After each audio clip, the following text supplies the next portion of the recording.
Hello friends, welcome to my channel tales of love FF world. हम crystal genesis where divinity meets destiny उसका next part start करने जा रहे हैं। तो चलिए कहानी वहीं से शुरू करते हैं जहाँ पे ख़त्म हुआ था। ग्रैंड सेलिस्टल हॉल में किसी ने सांस तक नहीं ली थी। लानुआंग जी अल्टर के सामने खड़े थे। उनका डिवाइन क्राउन उनसे दूर रखा था, वही क्राउन जो हजारों युगों से उनकी पहचान था। आज वो सिर्फ एक वस्तु रह गया था। लानुआंग जी ने अपने कलाई हाथों को अपने खाली हाथों को देखा। उन्हें अजीब सा लगा, जैसे पहली बार उनके पास कुछ भी नहीं था, न डिवाइन अथॉरिटी, न मून गॉड का पद, न स्वर्ग पर कोई अधिकार। बस लानवांग जी, एक नाम, एक अस्तित्व और एक ऐसा दिल जो अब पहली बार सच में धक धक कर रहा था। प्रमुख देवता धीरे धीरे उनके पास आए। उनके चेहरे पर शांति नहीं थी, गुस्सा था, बहुत पुराना और बहुत गहरा गुस्सा। तुम्हें स्वर्ग के नियम तोड़े। लानवांग जी ने चुपचाप सुना। तुमने तुम्हारी डिविनिटी दी गई थी, एक ऐसा अस्तित्व दिया गया जो किसी भी मनुष्य से परे था। फिर भी तुमने, उनकी आवाज और कठोर हो गई, एक ऐसे जीव के लिए सब कुछ छोड़ दिया जिसका तुम नाम तक नहीं जानते।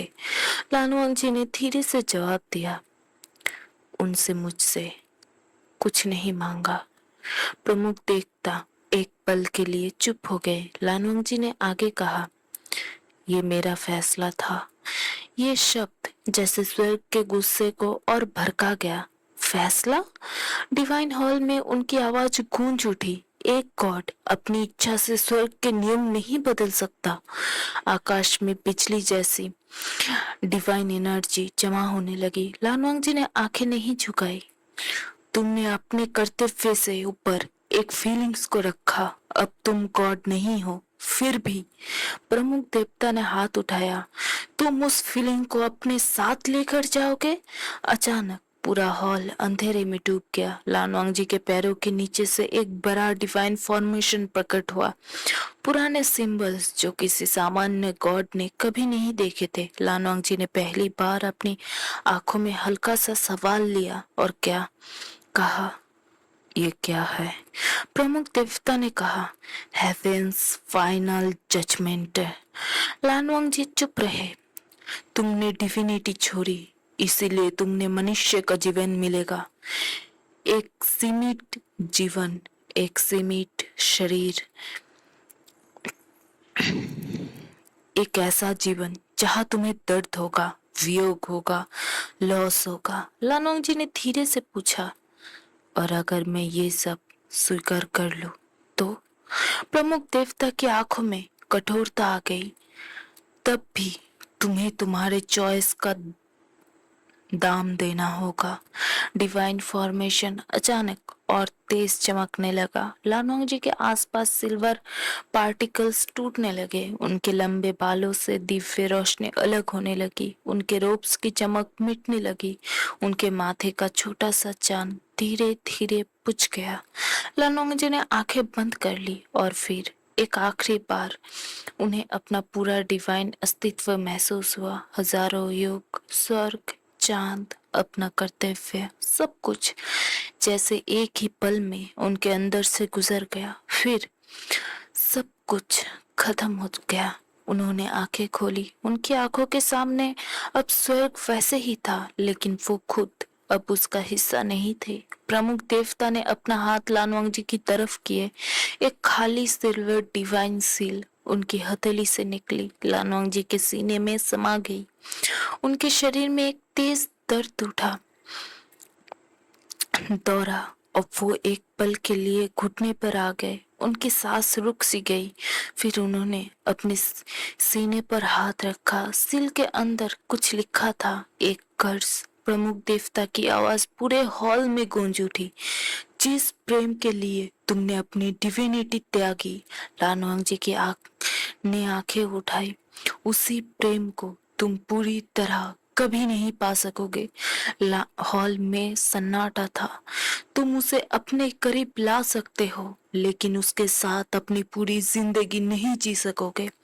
लानवांग जी की आंखों में पहली बार दर्द साफ दिखाई दिया। प्रमुख देवता ने अंतिम शब्द कहा, तुम्हें अमर जीवन छोड़कर प्रेम चुना है। अब देखो, क्या तुम प्रेम के साथ जी भी सकते हो?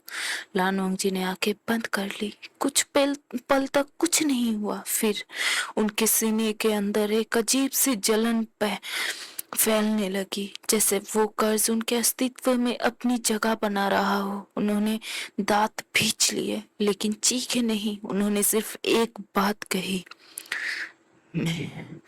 मैं अपने फैसले पर पछताता नहीं। प्रमुख देवता की आंखों में एक पल के लिए और गुस्सा उभरा। जाओ, स्वर्ग अब तुम्हारा घर नहीं।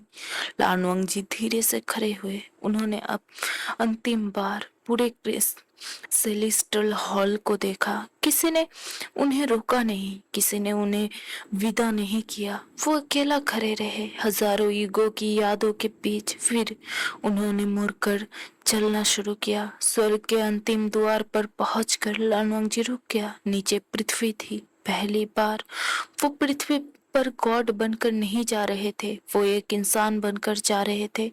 उन्होंने अपने हाथ देखे। अब उनमें कोई डिवाइन ग्लो नहीं था।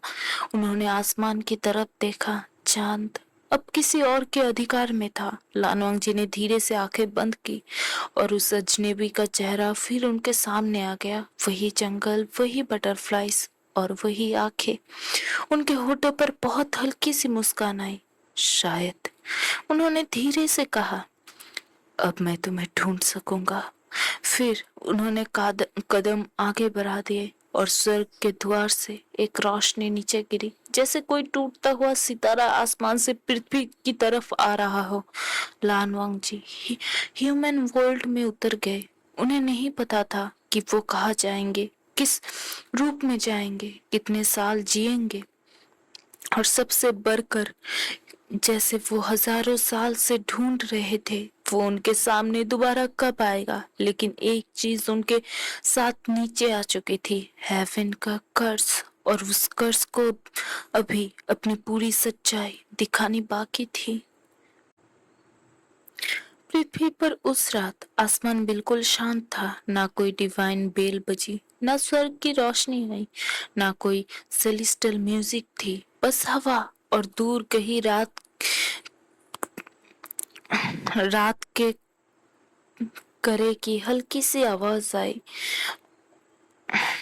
और सुनसान पहाड़ी के बीच सिल्वर लाइट्स का एक टुकड़ा आसमान से नीचे गिरा। जमीन पर गिरते ही वो रोशनी धीरे से खत्म हो गई और उनके बीच लानवंग जी खड़े थे। लेकिन अब वो मून गॉड नहीं थे। कुछ पल तक वो बिल्कुल निश्चल खड़े रहे। उन्हें लगा कुछ मिसिंग है, बहुत कुछ मिसिंग है। उन्होंने आसमान की तरफ देखा। चांद वहां था, लेकिन उस चांद से उनका कोई संबंध महसूस नहीं हुआ। पहले बस आंखें बंद करते ही उन्हें चांद की हर मूवमेंट महसूस हो जाती थी। समुद्र का ज्वार, रात की रोशनी, पृथ्वी की लूनर एनर्जी, सब कुछ। अब कुछ नहीं था। लानोंग जी ने अपने हाथ आगे बढ़ाए। कुछ नहीं हुआ। ना सिल्वर लाइट्स चमकी, ना डिवाइन एनर्जी दिखाई दी, बस एक सामान्य हाथ। उन्होंने धीरे से उंगलियां बंद की। मैं उनकी आवाज खुद उन्हें अजीब लगी। अब सच में ह्यूमन हूँ। उन्होंने चलना शुरू किया। पहले कुछ कदम बिल्कुल सामान्य लगे, फिर पहाड़ों में पैरों में दर्द हुआ। लानवांग जी रुक गया। उन्होंने नीचे देखा। पत्थर से उनके पैर के तलबे पर हल्का सा कट लगा था। खून की एक बूंद निकली। लानवांग जी उस बूंद को देखते रहे। हजारों साल तक उनके शरीर को कभी कोई चोट नहीं लगी थी। अब एक छोटा सा पत्थर उन्हें खून दिखा रहा था। उन्होंने उंगली से खून को छुआ। गर्म, लाल, सीधा। उनकी आंखों में एक अजीब सी हैरानी थी। Human body. उन्होंने बहुत धीरे से कहा। रात और गहरी होती गई। हवा ठंडी थी। पहले ठंड उनके लिए सिर्फ एक प्राकृतिक फेनोमेनन थी।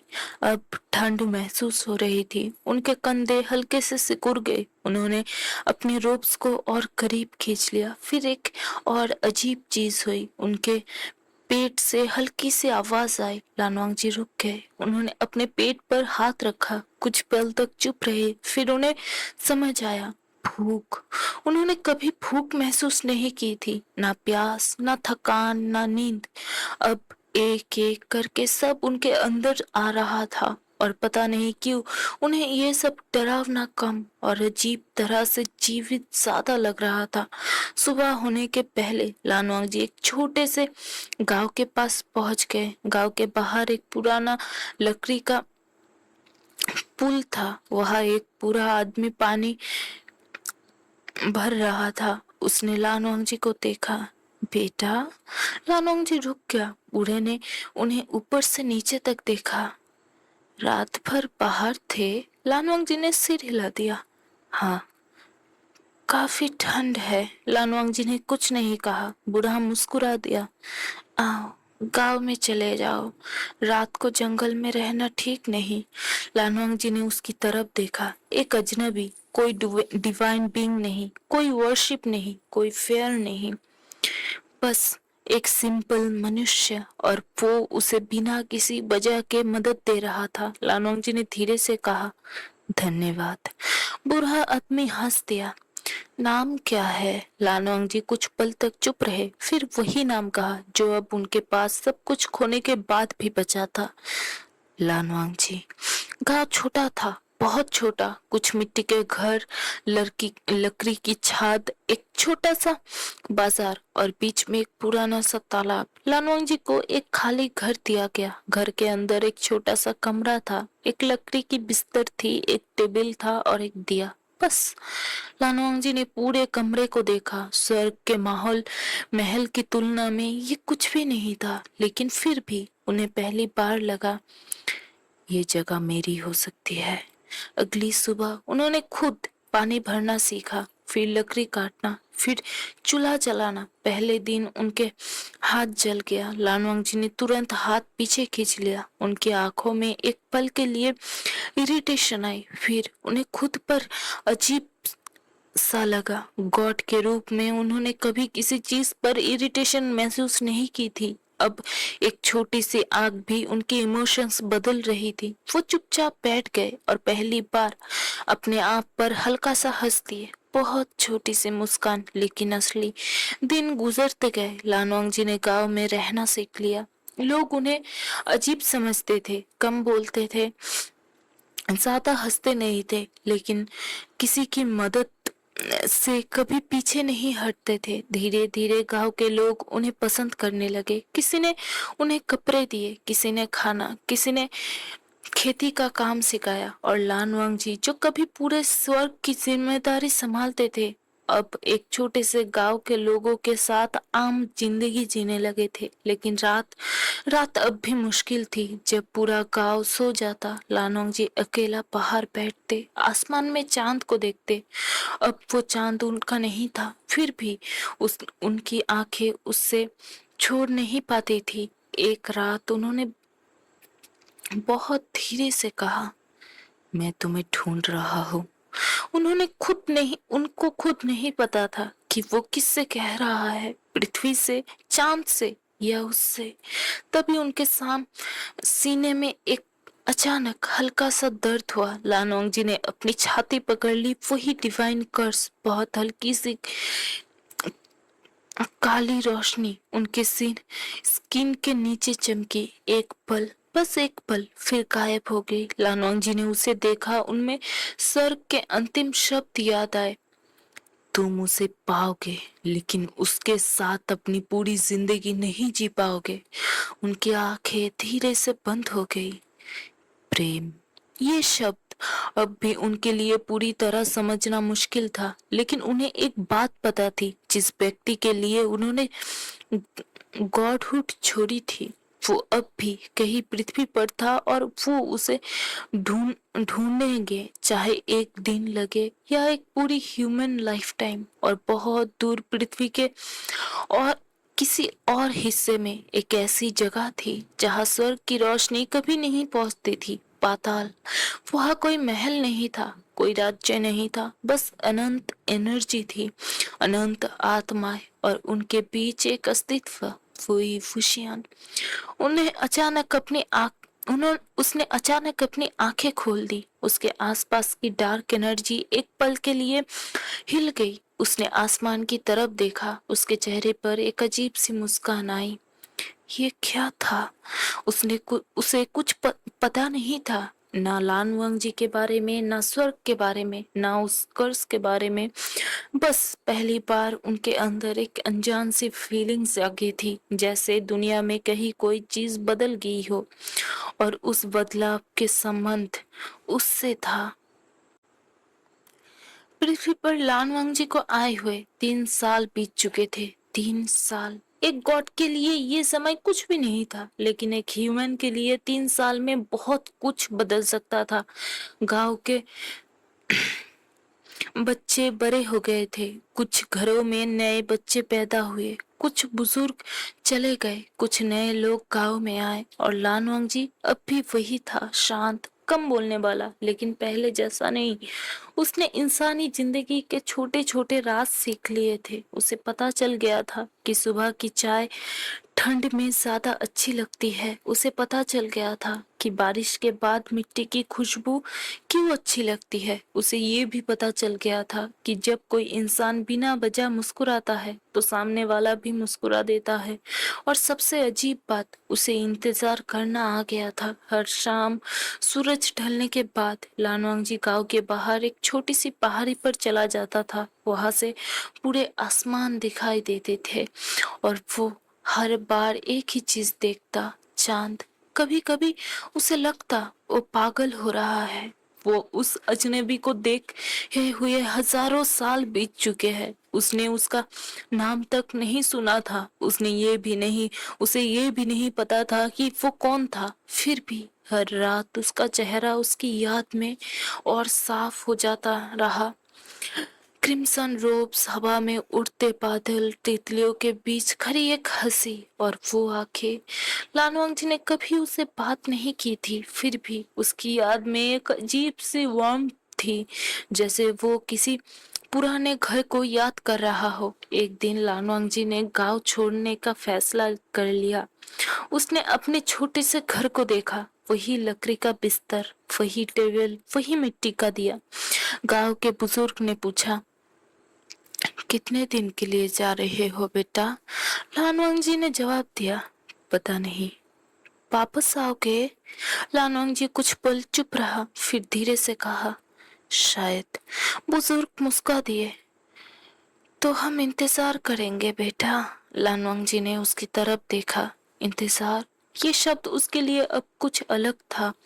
कभी स्वर्ग में किसी ने उस उसके लिए इंतजार नहीं किया था। गॉड को इंतजार नहीं करना पड़ता, गॉड बस होता है। लेकिन इंसान किसी के लौटने का इंतजार करता है। लानोंग जी ने पहली बार महसूस किया, शायद किसी को बिलोंगिंग कहते हैं, शायद इसी को बिलोंगिंग कहते हैं। उसने पृथ्वी के अलग अलग सतह पर जाना शुरू किया। पहाड़, जंगल, नदियाँ, पुराने मंदिर, शहर, समुद्र के किनारे। जहाँ भी कोई अजीब क्रिम्सन एनर्जी महसूस होती थी वो वहां पहुंच जाता, लेकिन हर बार कुछ नहीं मिलता। कभी किसी की आंखों में उस चेहरे की झलक दिखाई देती, कभी किसी के कपड़ों का रंग उसे रोक देता, कभी दूर से किसी की हंसी सुनाई देती और उसका दिल एक पल के लिए रुक जाता। लेकिन अब जब वो मुड़कर देखता, वो कोई और होता। साल बीतने लगे और लानवांग जी की तलाश एक आदत बन गई। उसने कभी किसी को नहीं बताया कि वो क्या ढूंढ रहा है। लोग पूछते थे, लानवांग जी, तुम हर साल इतना सफर क्यों करते हो? वो बस कहता, एक चीज खो गई है। क्या? लानवांग जी कुछ पल चुप रहता, फिर जवाब देता, याद नहीं। लेकिन उसे याद था, बहुत अच्छी तरह। बस वो ये समझ नहीं पा रहा था कि वो कौन था। चलिए, इतना देर तक तो लानोंग जी की सफर हमने देखा, अब थोड़ी देर तक विभूषण को भी देख के आते हैं। समय का वहाँ पाताल में समय का कोई अर्थ नहीं था। वहाँ ना दिन था, ना रात था, ना सूरज था, ना चांद था। बस अनंत डार्कनेस में तैरती हुई एनर्जीज थी, और उन एनर्जीज के बीच फ्यूशन अकेला खड़ा था। उसके आसपास अनेक आत्माएं शांत थी। वो उनकी एनर्जी को महसूस कर रहा था। किसी को शांति चाहिए, किसी को मुक्ति, किसी को अपने पुराने दर्द से छुटकारा। और विभूषण हर बार की तरह उन सब को संभाल रहा था, लेकिन आज कुछ अलग था। एक आत्मा उसके पास आई। उसने विभूषण को देखा, फिर बिना कुछ कहे उसके सामने झुक गई। विभूषण ने बाहें सिकुड़ी। उठो। आत्मा नहीं उठी। मैं तुम्हारा राजा नहीं हूँ। आत्मा ने धीरे से सिर उठाया। विभूषण कुछ पल उसकी आंखों में देखता रहा, फिर अचानक उसके अंदर एक अजीब सी प्रेशर महसूस हुआ, जैसे पाताल की सारी एनर्जीज एक पल के लिए उसे कुछ कह रही हो। किसी और जगह, किसी और दुनिया में कोई बहुत दूर से उसका नाम पुकार रहा था। विभूषण ने तुरंत आसमान की तरफ देखा। वह कुछ नहीं था, फिर भी उसके दिल में एक अजीब सी कसक कसक उठी। कौन? कोई जवाब नहीं आया। उसने आंखें बंद की। एक पल के लिए उसके सामने एक सिल्वर लाइट्स चमकी, और उस लाइट्स के बीच एक बहुत दूर का शिलूट चमका। सफेद कपड़े, बहुत लंबे बाल, और माथे पर एक छोटा सा चांद। विभूषण ने आंखें तुरंत खोल दी। विजन गायब हो गया। उसने अपनी छाती पर हाथ रखा। दिल अचानक तेज धड़क रहा था। विभूषण हंस पड़ा। ये क्या हो रहा है मुझे? उसने कभी किसी के लिए ऐसी फीलिंग्स महसूस नहीं की थी, और सबसे अजीब बात, उसे उस शख्स का चेहरा याद ही नहीं था। बस चांद, चांद याद था। उस रात पाताल की एनर्जी अचानक अनस्टेबल हो गई। विभीषण ने तुरंत अपनी पावर कंट्रोल की। डार्कनेस शांत हो गई। आत्माएं फिर से स्थिर हो गए। लेकिन विभीषण के अंदर एक सवाल रह गया। वो सिल्वर लाइट्स किसकी थी? और उसी वक्त पृथ्वी के एक दूर जंगल में लानवांगजी अकेला चल रहा था। रात हो चुकी थी। चांद उसके ऊपर था। वो रुक गया। उसने अचानक अपनी छाती पर हाथ रखा। वही अजीब सेंसेशन, जैसे किसी ने बहुत दूर से उसका नाम नहीं, उसकी मौजूदगी को महसूस किया हो। लानोंजी ने आसमान की तरफ देखा। उसकी आंखों में पहली बार उम्मीद चमकी। ये, वो धीरे से बोला, फिर तुम हो। लेकिन हवा के अलावा कोई जवाब नहीं आया। लानवांगजी ने आंखें बंद कर ली और फिर चल पड़ा। उसे नहीं पता था कि हजारों साल की दूरी के बाद पहली बार उनके अस्तित्व एक दूसरे तक पहुंचने लगे थे। लेकिन डेस्टिनी अब भी उनके बीच एक पूरा युग खड़ा कर रही थी। पृथ्वी पर सुबह धीरे धीरे उतर रही थी। पहाड़ों के पीछे से सूरज की पहली रोशनी निकली। जंगल के पत्तों पर रात की ओस अभी भी टिकी हुई थी। लानोंग जी एक बड़े पेड़ के नीचे खड़े थे। रात भर वो वही रहते रहे थे। उन्होंने आंखें नहीं झपकाई थी। उनके दिमाग में बस एक ही सवाल था, कल रात वो सेंसेशन क्या था? क्या वो सिर्फ एक इमेजिनेशन था, या सच में किसी ने उन्हें महसूस किया था? लानवांग जी ने अपनी आंखें बंद की। पहले गॉड के रूप में वो दुनिया की हर एनर्जी को महसूस कर सकते थे। अब उनके पास कोई डिवाइन पावर नहीं थी। फिर भी कल रात कुछ उन तक पहुंचा था, बहुत दूर से, बहुत गहरा और बहुत जाना पहचाना। लानोंग जी ने जंगल के अंदर चलना शुरू किया। आज वो किसी को ढूंढने नहीं निकले थे, बस उस फीलिंग्स को समझना चाहते थे। कुछ दूर जाने के बाद उन्हें एक छोटी सी झरना मिली। पानी बिल्कुल साफ था। लानवांग जी उनके किनारे बैठ गए। उन्होंने पानी में अपना रिफ्लेक्शन देखा।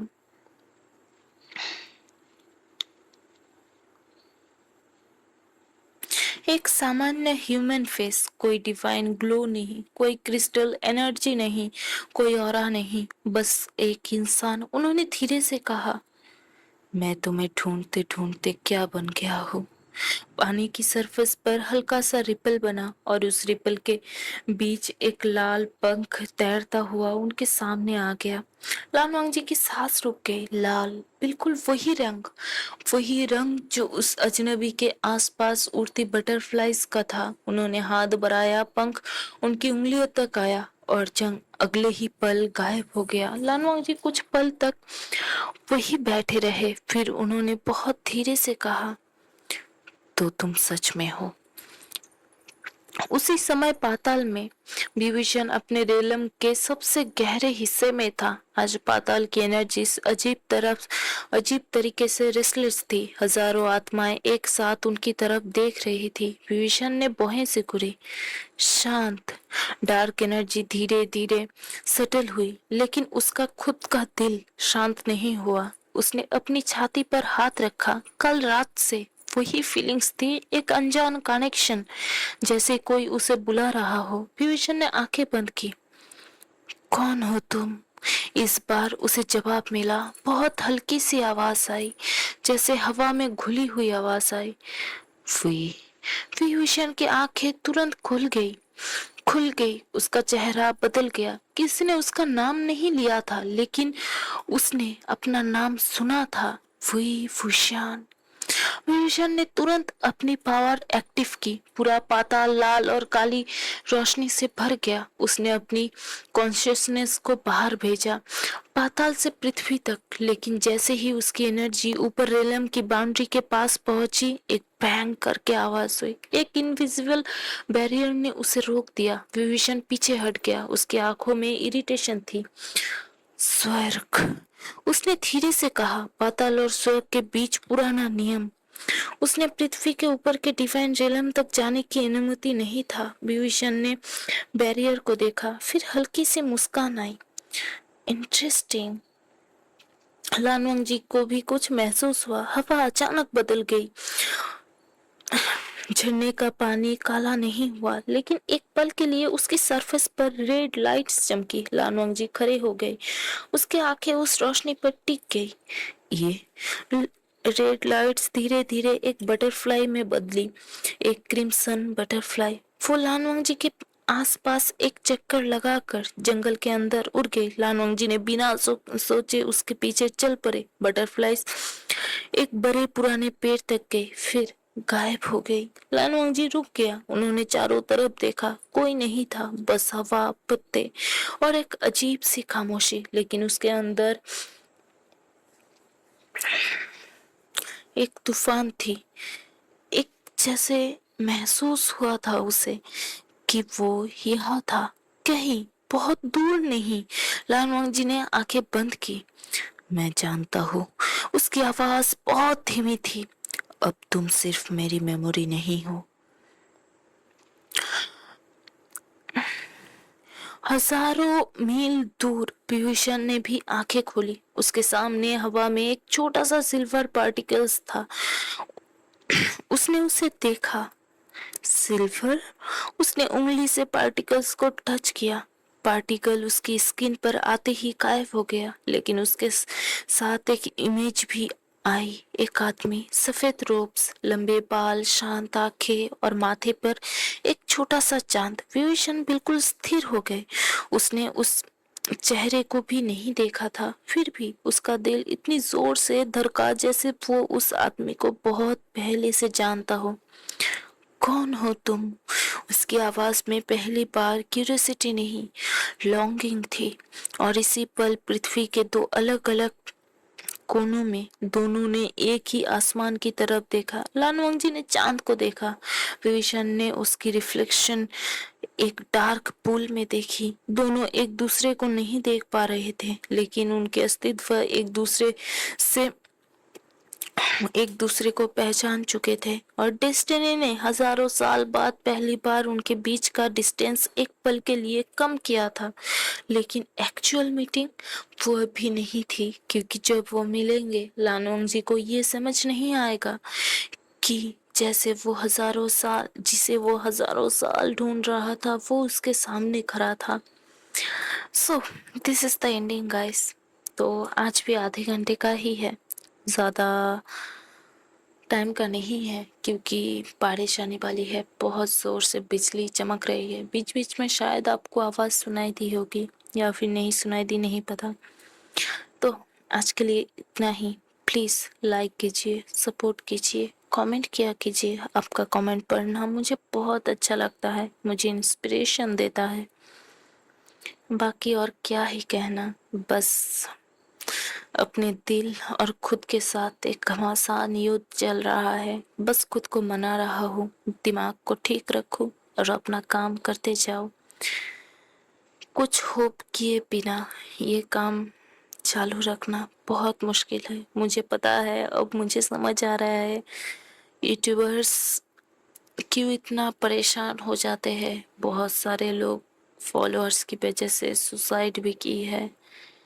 तो ये टेंशन कहाँ से शुरू होता है मुझे अभी पता चल रहा है, क्योंकि मैं जैसे सोच रहा हूँ इसके बारे में, इतनी मेहनत के बाद जब सपोर्ट नहीं मिलता तो एक डिसअपॉइंटमेंट होती ही है। तो धीरे धीरे आई थिंक एक इंतज़ार चाहिए मुझे, बस इंतज़ार करना होगा, बस इंतज़ार। और इस इंतज़ार का फल और इस मेहनत का फल एक ना एक दिन मुझे मिलेगी, मुझे पता है। तो इसी होप के साथ मैं आगे बढ़ रही हूँ। आप लोग भी मेरी सहारा बनिए, मेरे साथ जुड़े रहिए। और आपका कमेंट पढ़ना मुझे बहुत पसंद है, और लाइक किया ज़रूर कीजिए। और जिनको भी आप जानते हैं जो वंशंस पढ़ते हैं, उनको ज़रूर से ये कहानी शेयर कीजिए। तो आज फिर मिलेंगे इसी कहानी के साथ, इसी प्लेटफॉर्म में। नाम तो याद है ना, tales of love, F world. Bye bye.